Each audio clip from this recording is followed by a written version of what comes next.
It was cold that day, and he forgot his sweatshirt, so he wore a sport coat. He took it off. He took it off for the picture. I wish he would have left it on. I think there's pictures of that somewhere. Yeah. And again, I just want to thank my team, who some of which social workers are here today. Shingo Sato back there. And again, thank you so much for having me, Curo M and MRF. So thank you.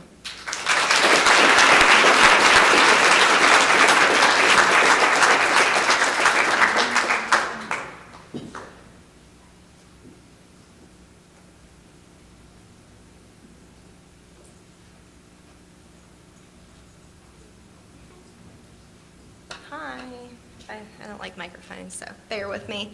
My name's Summer Heath. I was diagnosed at 19 with ocular melanoma.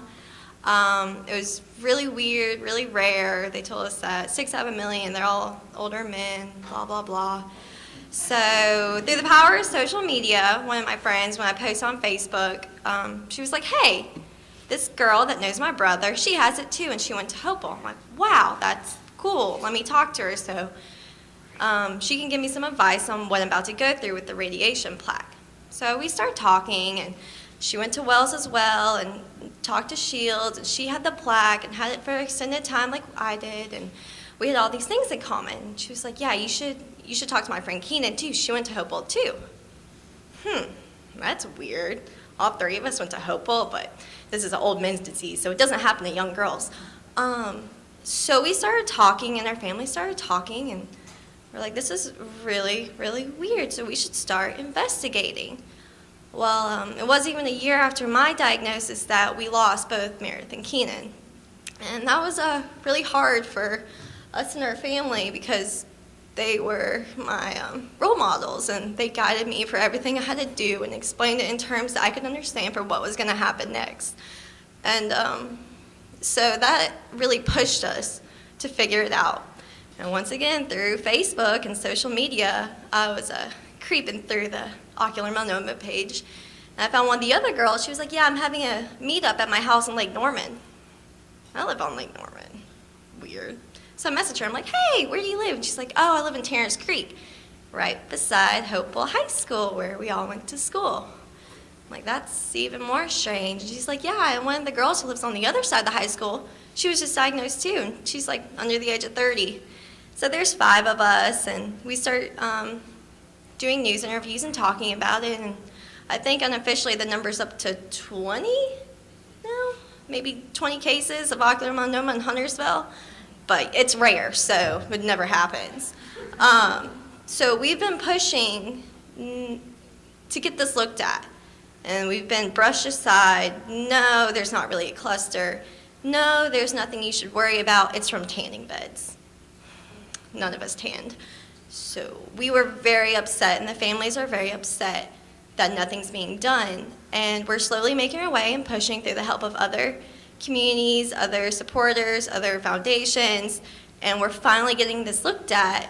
I think the Board of Education is actually starting to look at the school and agreeing to have some testing done, which is amazing, because if we can find a link and find a reason why we all have this, then maybe we can help find a cure. And maybe it'll help save other people's lives, and they won't have to attend the funerals like we did and see the families after and how much it really affected them. So that's why we're pushing for it. And I'm only 22, and I teach kindergarten, so you can't know it by day what we're going through, but this is the entire reason why we're doing it, is to raise awareness and get somebody to take us seriously in the cluster and really figure out what's going on. And I pray that there's not, and it's just the strangest coincidence in the world. But it was a blessing to be able to know these girls and have their families a part of our lives. So thank y'all for listening to me mumble, and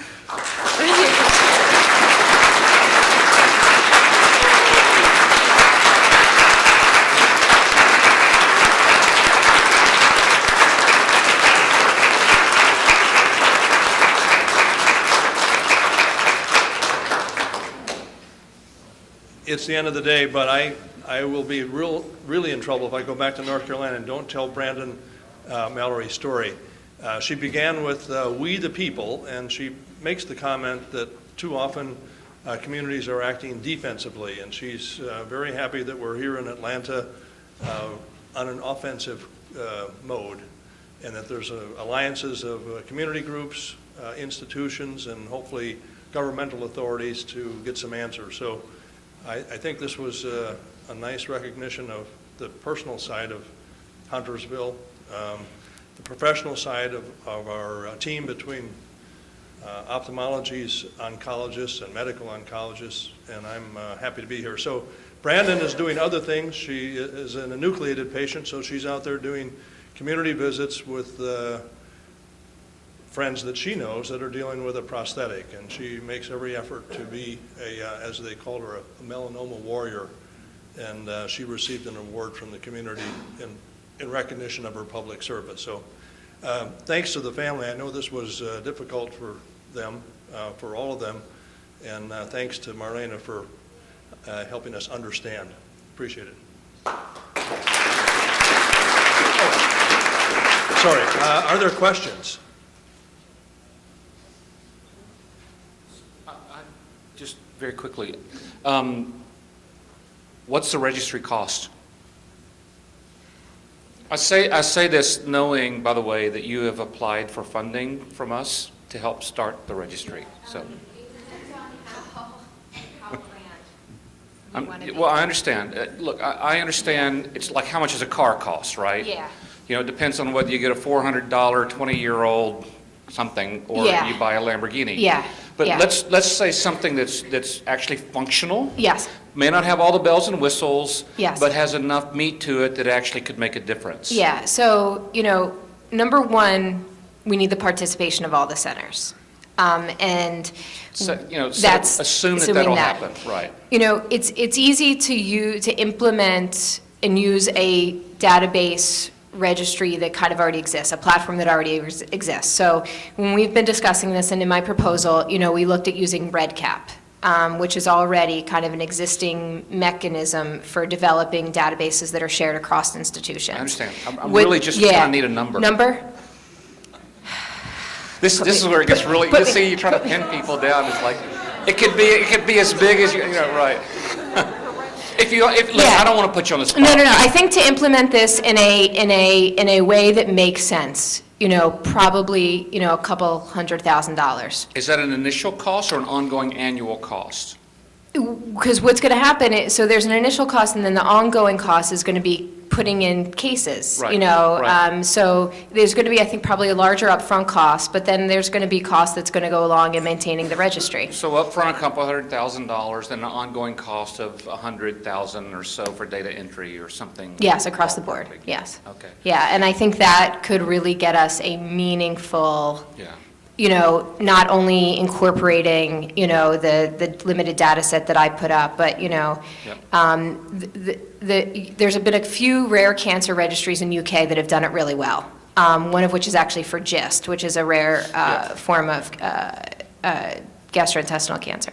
And they actually tagged onto it a biospecimen repository. So not only, against, No, I understand that makes things a lot more complicated, a lot more expensive. but so there's, I think with that, we could get something really meaningful. So I'm just speaking off the cuff here, in the heat of the moment. This seems like it's a big number, but it's not an insurmountable number at all. And I think that we as a group, and the MRF and CureOM will do our part, I think we should just commit to making sure that this happens. I can't write you a check for $200,000. The MRF can't write you a check for $200,000 today. Mm-hmm. But I bet if we really think this through and put our heads on it, we just need to make this a priority. I feel it's for really sure. important. For sure. All right. Well, that was easy. That was a good question. To be continued. Any other questions? It's been a long day, and just want to thank you guys so much for being here. And Summer, thank you so much for being so brave to be up here, standing up here on behalf of those who weren't able to travel and those who are no longer with us. Your bravery is an inspiration. So, thank you for that last panel. Maybe we'll give another round of applause. And thank you to all of you who have really held out through the entire day. This was a packed day. I'm sure you're all exhausted, as am I. So the plan for this evening, we have about a half an hour break now, and then dinner is in this room from 6:30 to 8:30. And the only thing we have planned for dinner is a celebration of life, which is a slideshow that we show every year to honor those loved ones and friends and family members who are no longer with us. And it's about 10 or 12 minutes long, and so we'll show that, sometime a little bit after dinner starts probably, but other than that, dinner is just to mingle and talk and try and relax, and then we're in here until about 8:30, and then that friendship and connection can continue until whenever in the hotel lobby. And we will see you back here tomorrow between 8 and 8:30. The program's going to start right at 8:30. And then we commit to closing right before lunch at about 11:45 or 12 tomorrow. Any logistical questions? Okay, we'll see you back here for dinner in about half an hour. Thank you all.